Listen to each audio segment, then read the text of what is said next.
to Osimhen to give his first shot off on goal. I think that was in the first 8th minute, if I'm not mistaken. So that was a really beautiful piece of play. But apart from that, I'd say that Cote d'Ivoire, especially in the first half, had the better of the exchanges.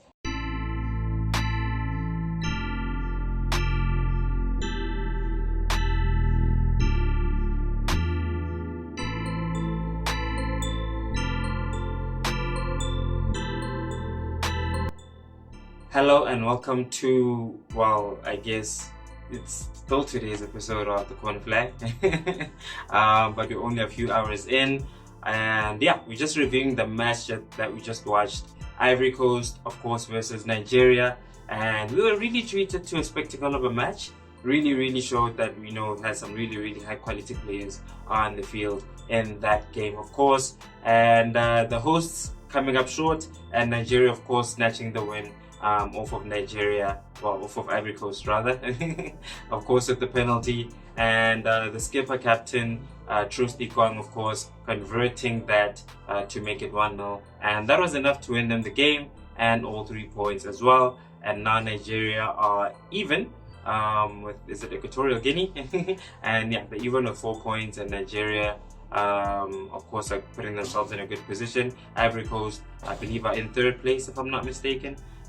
So yeah, it's really tough group that they have right there. It's really going to be interesting to see, you know, how, I mean, we could have like a big country now fighting for a best 3rd place finish. So it's really going to be interesting to see. But our impressions of the game, of course, opening 20 minutes, I think that Nigeria was really soaking up the pressure. They played very defensive. It seemed that they wanted to go with the counter-attacking sort of tactic, I'd say, where you'd have Osimhen, of course, up front, playing with, I think it was Lookman for the most part, and it was just those guys up front, and you know, the rest of the guys. Chukwueze, of course, also, let's not forget him. He was also the guy who provided the pass, of course, to Osimhen to give his first shot off on goal. I think that was in the first 8th minute, if I'm not mistaken. So that was a really beautiful piece of play. But apart from that, I'd say that Cote d'Ivoire, especially in the first half, had the better of the exchanges. Especially in the first 15-20 minutes odd. It was a really open game, end-to-end stuff. For finals, of course, also making his presence known. He was all over the pitch. I believe he's a midfielder, but we saw him on the right wing. At some point, he was up front. So he seems like a really pivotal part of what Cote d'Ivoire is trying to do. On Cote d'Ivoire's side, I will say though that it does seem that they don't really have a lot of, I want to say, like firepower up front, right? And somebody who can really make a difference. So, for example, with Osimhen today, he didn't really score, but he did get the penalty. He made himself a nuisance up front, held up the ball really well, tried to get his teammates into the game as well. But there wasn't really much of that from a striker's point of view from Cote d'Ivoire's side. Fofana, of course, played well. The midfield, I'd say, played very well from Cote d'Ivoire's perspective, where you had Kessie, Sangara, and of course, we were just talking about Fofana playing up in the middle, and they did a really good job, I'd say. Yeah, but I'd say Kwame up front, you know, didn't really do too much, I'd say. So yeah, it was a really tough game from that perspective. And in the second half, of course, more of the same of what happened in the first half, but as soon as Nigeria got the penalty, I believe in the 55th minute, that really changed the complexion of the game, of course. Nigeria, of course, soaked up a little bit more pressure, but they started imposing themselves a little bit more into the game offensively. They tried controlling the game a little bit more, and it was desperation from Cote d'Ivoire's side, as you could see.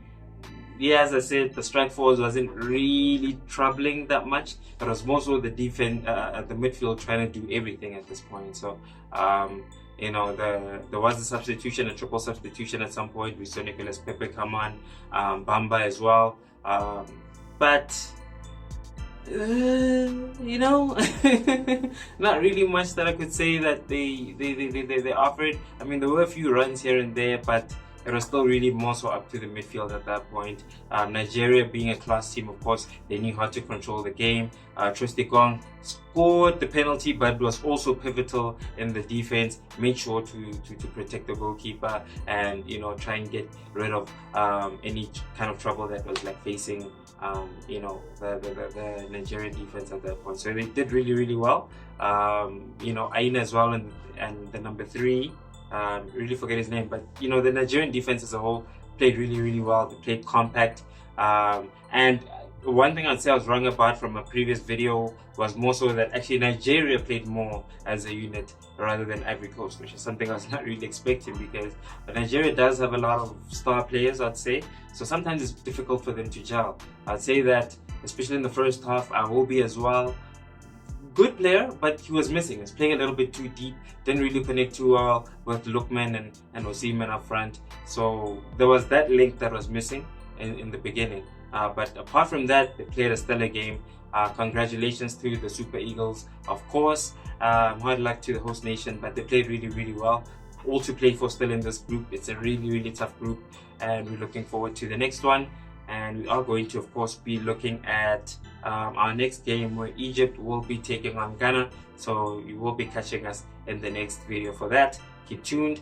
Until then, see you again.